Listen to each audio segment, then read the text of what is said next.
Healthy yet tantalizing, Turkish cuisine is known for its bold flavors and savory dishes that showcase a variety of fresh, high-quality ingredients. Here now, back from a recent trip to the Middle Eastern country, is cooking instructor Heide Lang. Nice to have you here, Heide. Great to be here. How was your trip? Did Oh you love my goodness, it? it was wonderful. I could not urge people more to go to Turkey. Really? What were the highlights? The highlights were, of course, Istanbul, which is really an international city. It's a crossroads between Europe and the Middle East. So if you go west, or you're in Istanbul and you go west, it's much more European. Okay. And as soon as you go further east, the further east you go, the more Middle Eastern it becomes, until you are really on the border of Syria and Iraq. So wow, okay. It's a huge country. Sure. We have some pictures actually that we will put up, and you could explain what exactly we're looking at. Your whole family went with you, right? We brought all the kiddies. How fantastic! Yeah, okay. we did. Oh, that is so pretty. this is Cappadocia. You're looking at our volcanic rock formations, and the entire region is full of these kinds of volcanic formations like this and caves. And as you see those little holes there, those are actually ancient churches, and inside there are mosaics from going back to 500 AD. I mean, it's really, really incredible. So they're very delicate, but they are open to the public. So it's pretty incredible. Wow, that's terrific. And I think when people think of Turkish cuisine, maybe kebabs come to mind. I was just going to say that. But it's more than that, far more than that, right? Far more than that. In fact, kebabs is just one thing on the menu. There's a lot of recipes with eggplant.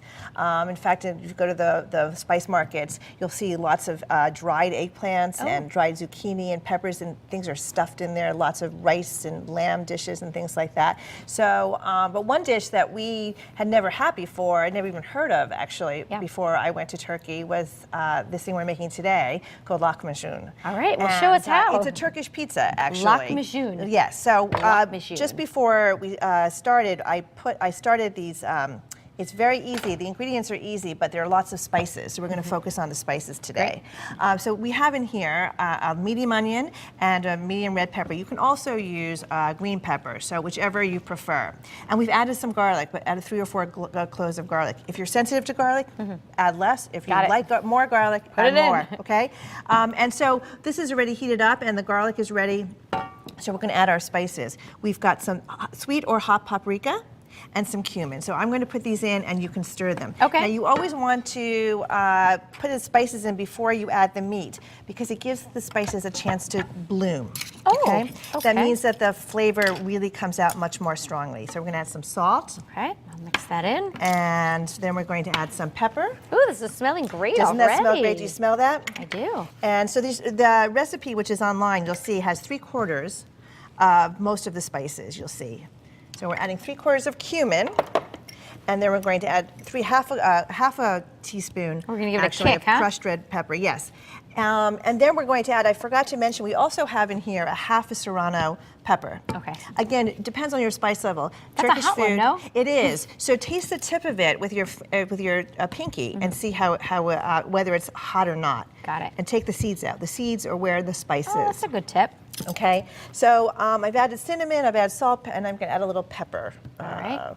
Where's the pepper? Well, we'll add the pepper later if we have a chance. Okay. So that's cooking. Okay, and they're nice and soft. So we want about 5 minutes, and then we're going to add this lamb.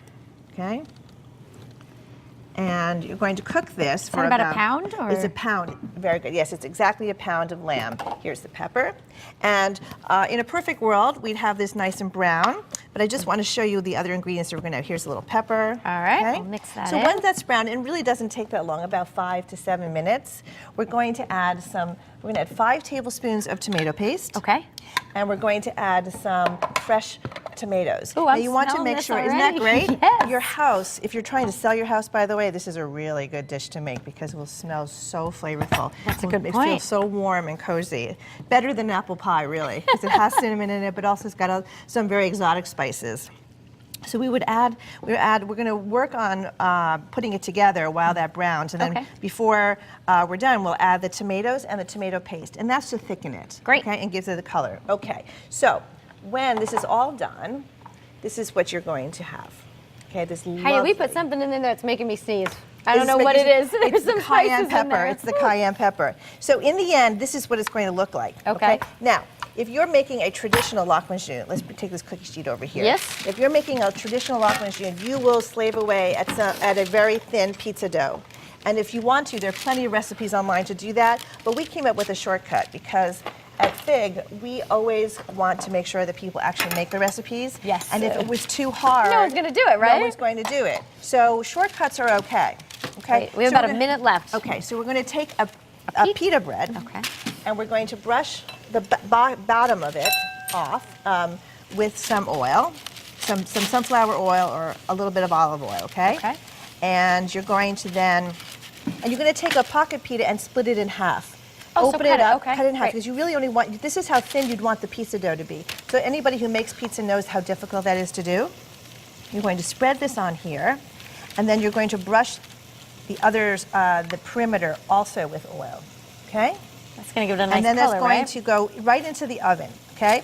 And this is what you're going to end up, so let's put that over here. So make sure you just really oil the perimeters. Okay. This is what you'll end up with. A little parsley on top? You put some parsley, but you first sprinkle some fresh lemon. This is key. Okay. Okay, now in parts of the Middle East, they make a similar pizza and leave it open, but in Turkey, it's actually rolled. Now this is, I'm not sure how this is going to roll well because it's been out for a while, but we're going to give it a try. When you normally would take these out right in the oven, from the oven, and you roll it this way. There you go. And then you serve it. Voila. It's beautiful. We're Like going to that. dig into There this we at go. the end of the show, Heidi. Fantastic. Oh, it was my pleasure. Thank you so much. The recipe will be over on WTNH.com.